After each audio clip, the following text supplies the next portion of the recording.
On October 14, 1066, Duke William's Norman army defeated the Anglo-Saxons at the Battle of Hastings. The last Anglo-Saxon king of England, Harold II, fell on the battlefield. His army was scattered. William was crowned King of England on Christmas Day of that year, but the war for the island did not end there. It lasted another 5 years. The Saxon nobleman Hereward, nicknamed Wigmaker, gave the Normans a real hell of guerrilla warfare and became the prototype of Robin Hood.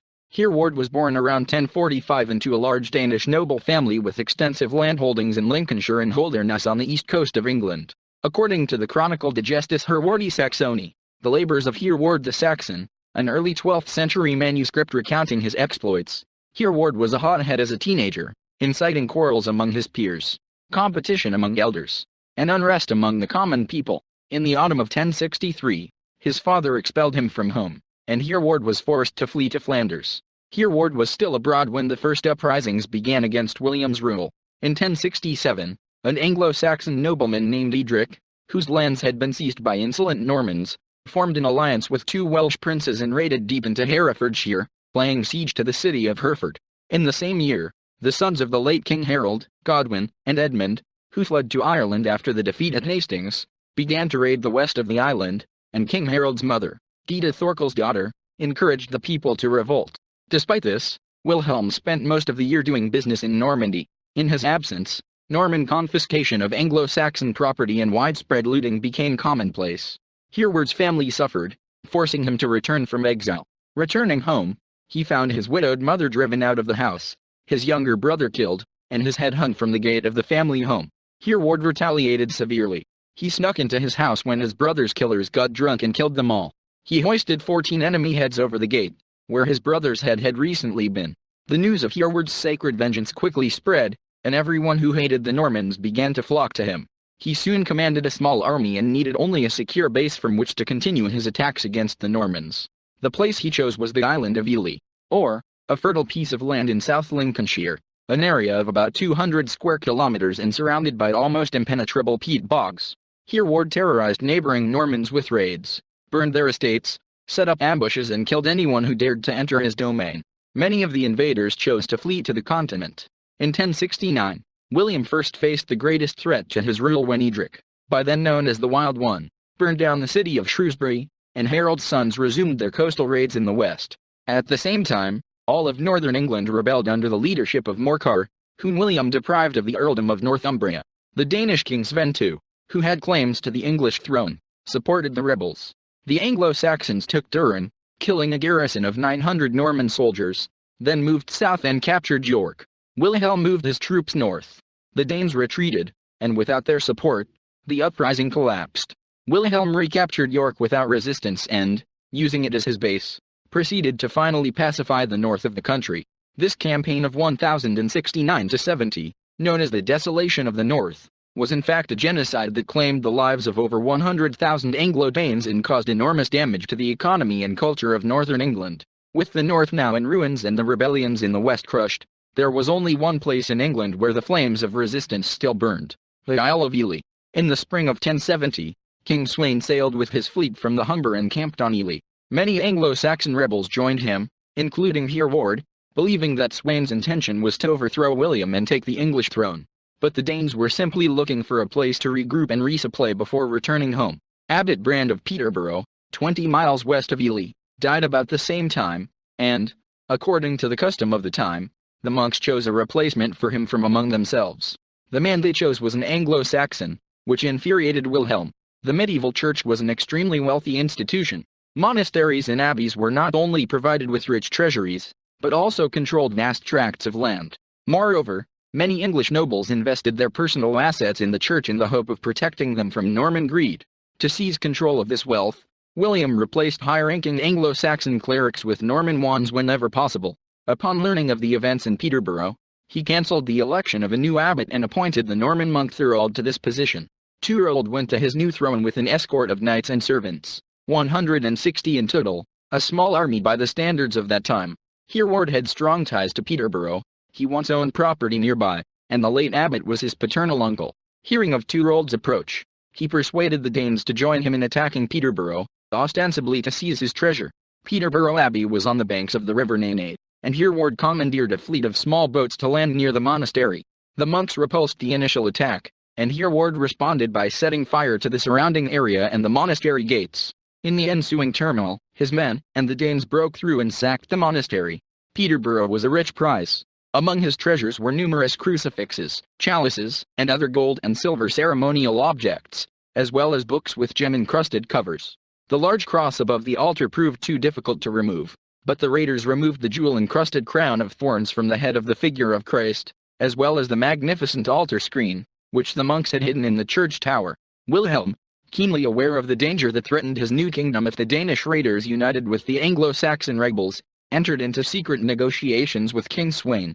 They quickly made a deal. Wilhelm would allow the Danes to keep the treasures from the plundered monastery on the condition that they return home immediately. The Danes quickly abandoned their allies. Although Hereward was greatly weakened by this unexpected flight of the Danes, he did not give up the fight. The raids continued. The ranks of the rebels continued to grow. The Isle of Ely became a major problem for the Norman King of England. Hereward may well have become the general Anglo-Saxon leader. The first assault on Ely.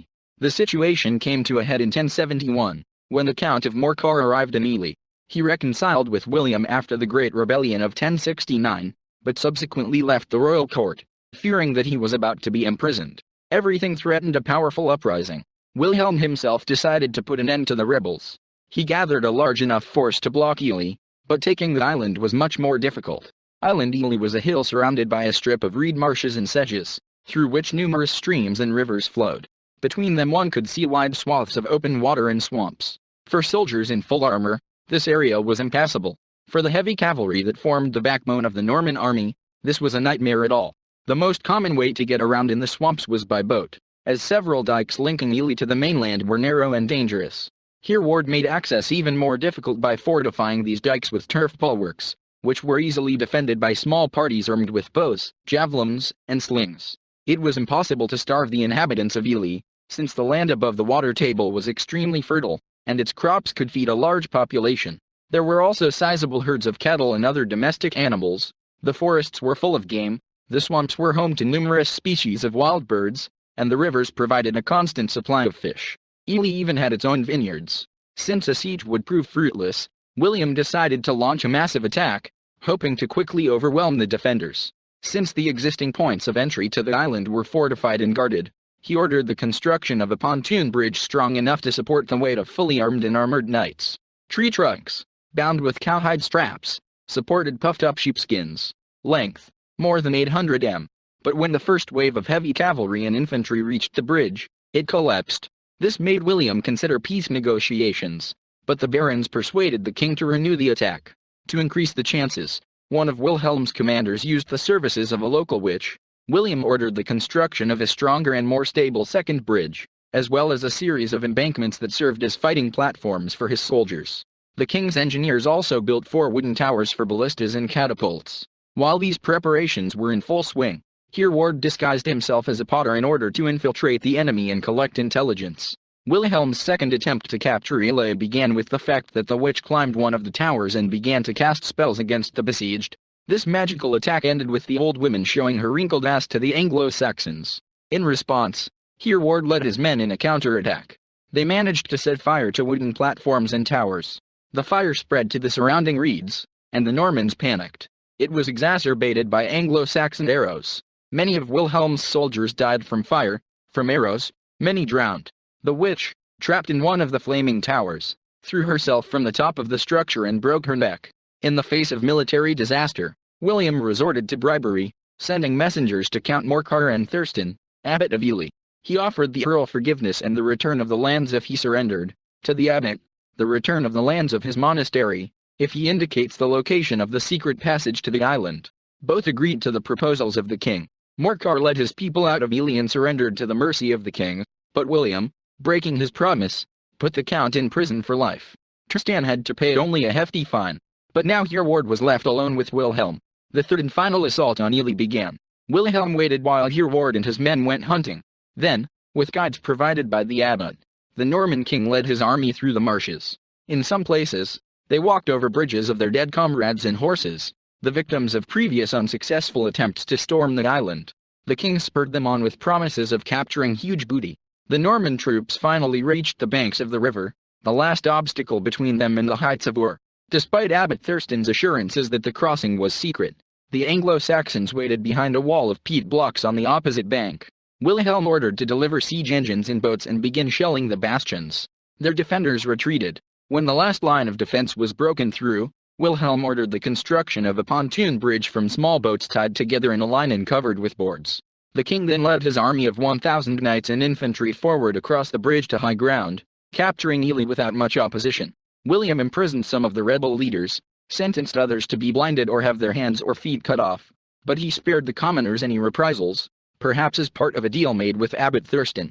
Because his fleet controlled the surrounding waterways, only a handful of Ely's defenders managed to escape. What became of Hereward is not exactly known. Some chroniclers claim that he and some of his men managed to escape capture, while others insist that he was captured but subsequently pardoned by William, who admired his courage and tenacity, and died in the king's service during one of the later wars. Campaigns of Wilhelm.